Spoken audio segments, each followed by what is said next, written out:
வணக்கம்.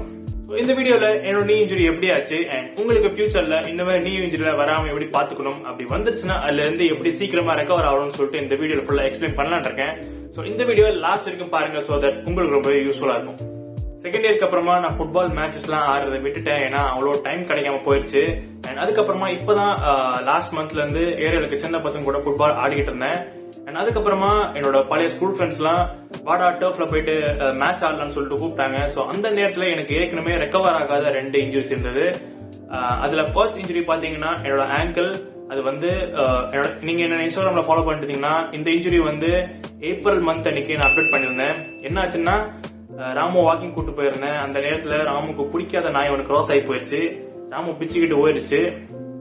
ராமு பிடிக்க போயிட்டு என்னோட ஆங்கிள், இதான் என்ன ஆங்கிள்னா அந்த ஆங்கிள் வந்து இப்படி ட்விஸ்ட் ஆயிருச்சு. ஸோ அந்த பெயின் இன்னுமே எனக்கு சரியாகல. நான் ஹாஸ்பிட்டல் போயிட்டு செக் பண்ணல, சரியாயிரம் விட்டுட்டேன்.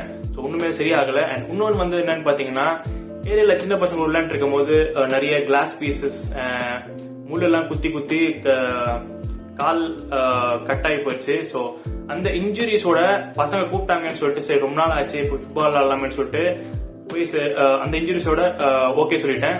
ஸோ மேட்ச் வந்து பாத்தீங்கன்னா ஒரு டர்ஃப்ல போய் ஆடலாம் பிளான் போட்டிருந்தோம். அண்ட் அந்த டர்ஃபை வந்து 2 hours ஸ்பெண்ட் பண்ணிருந்தோம்.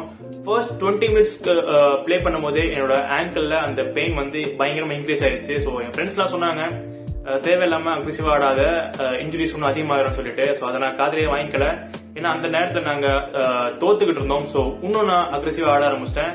ஸோ அந்த நேரத்துல இந்த மோசமான இன்ஜுரி ஆச்சு. ஸோ இந்த இன்ஜுரியை உங்களுக்கு எக்ஸ்பிளைன் பண்றதுக்கு இப்ப நான் உங்களுக்கு ஒரு கிளிப் பிளே பண்ணி காமிக்கிறேன். அந்த கிளிப்ல இருந்து எனக்கு இந்த இன்ஜுரி எப்படி ஆச்சுன்னு சொல்லிட்டு உங்களுக்கு எக்ஸ்பிளைன் பண்றேன்.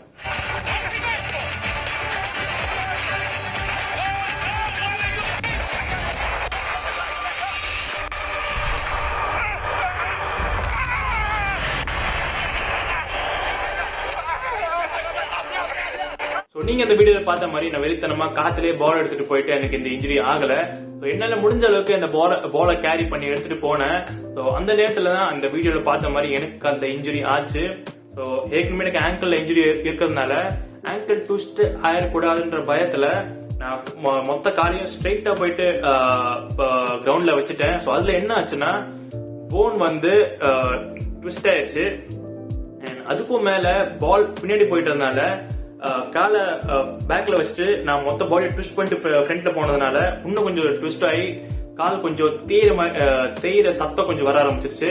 ஸோ அந்த நேரத்துல நான் எதுவுமே கவனிக்கல. லைட்டா பெயின் இருந்தது, பட் அந்த நேரத்துல நான் எதுவுமே கவனிக்கல. அவ்வளவு பெயின் வச்சுக்கிட்டு அந்த கேம் நான் கண்டினியூ பண்ண ஆரம்பிச்சிட்டேன். ஏன்னா இதான் என்னோட லாஸ்ட் கேமா கூட இருக்கலாம். பிகாஸ் இந்த மந்த் தான் நான் நம்ம சேனலை மானிட்டைஸ் பண்றதுக்கு லாஸ்ட் மந்த் எடுத்திருக்கேன். ஏன்னா இந்த மந்த் தாண்டி போயிடுச்சுன்னா நம்ம சேனலை மானிட்டைஸ் பண்றது ரொம்பவே கஷ்டமாயிரும். அது மட்டும் இல்லாம நெக்ஸ்ட் வீக்ல இருந்து நான் ஒரு ஜாப்ல ஜாயின் பண்ணலான்னு இருக்கேன். சோ தட் நம்ம சேனலுக்கு கொஞ்சம் யூஸ்ஃபுல்லா இருக்கும். அந்த மணி எல்லாம் நம்ம சேனல்ல ஸ்பெண்ட் பண்ணி கொஞ்சம் க்ரோ பண்ணலாம்னு பிளான் பண்ணேன். சோ அதனாலதான் இதை வந்து லாஸ்ட் மேட்சா எடுத்துக்கிட்டு என்னோட ஃபுல் எஃபர்ட் போடலான்னு இருந்தேன். Even though I was badly hurt. And match முடிஞ்சிச்சு.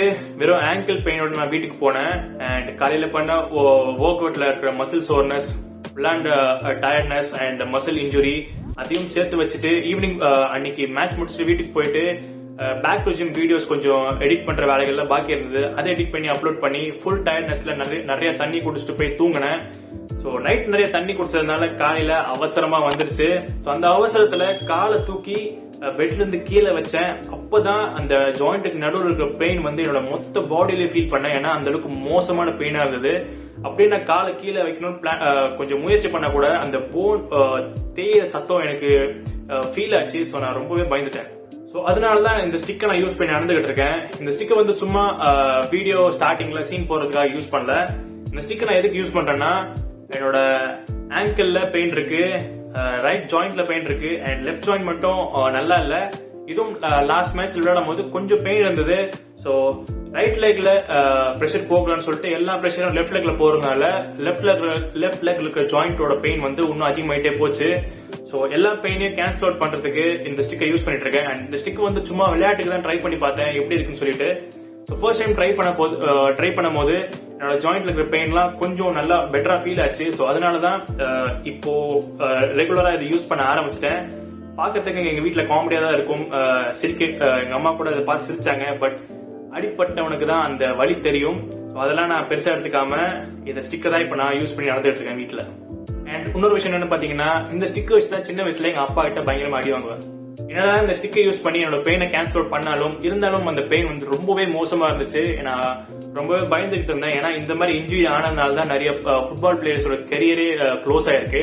ஸோ நான் இதை பத்தி நான் கொஞ்சம் பயந்துட்டேன். ஸோ அந்த பயத்துல யூடியூப்ல போயிட்டு சில வீடியோஸ்ல பார்க்க ஆரம்பிச்சேன். அண்ட் ரொம்பவே முக்கியமான விஷயம், உங்களுக்கு ஏதாச்சும் அடிபட்டதோ இல்ல உடம்பு சரியில்லாம போயிடுச்சுன்னா யூடியூப்ல போயிட்டு அதை நீங்களே சர்ச் பண்ணாதீங்க. அதை பாத்தீங்கன்னா ஒண்ணுமே பயப்பட ஆரம்பிச்சிருவீங்க. அதுதான் எனக்கும் நடந்தது. சோ இது நடந்ததுக்கு அப்புறம் நான் என்னோட எலும்பு உடஞ்சிருச்சா இல்ல ஏசியல் டயர் ஆச்சான்னு சொல்லிட்டு ரொம்பவே பயந்துகிட்டு இருந்தேன். என்ன ஆச்சுன்னு எனக்கு கிளியரா தெரியாம. சோ தயவு செஞ்சு இதை பண்ணாதீங்க. அடிப்பட்ட உடனே ஹாஸ்பிட்டல்ல போய் டைரக்டா செக் பண்ணிருங்க. சோ அந்த பெயினை கம்மி பண்றதுக்கு ஆயில் மசாஜ் பண்ணி பார்த்துட்டேன், ஐஸ் பேக் வச்சு பார்த்துட்டேன், ஹாட் வாட்டர் பேக் வச்சு பார்த்துட்டேன். அண்ட் இவ்வளவு ஏன் எங்க அம்மா சொன்னாங்கன்னு சொல்லிட்டு கட்ட வரல நெயில் பாலிஷ் கூட வச்சு பார்த்தேன். ஒரு சேஞ்சஸும் தெரியல. என்னால இந்த பெயினை வச்சுக்கிட்டு பயத்துல வீட்லயே உட்காந்துட்டு இருக்க முடியாது. சோ ஹாஸ்பிட்டல்ல போயிட்டு நிஜமாவே என்னோட நீக் நடுவில் என்ன இருக்குன்னு போய் செக் பண்ண போறேன். So see you guys at the hospital.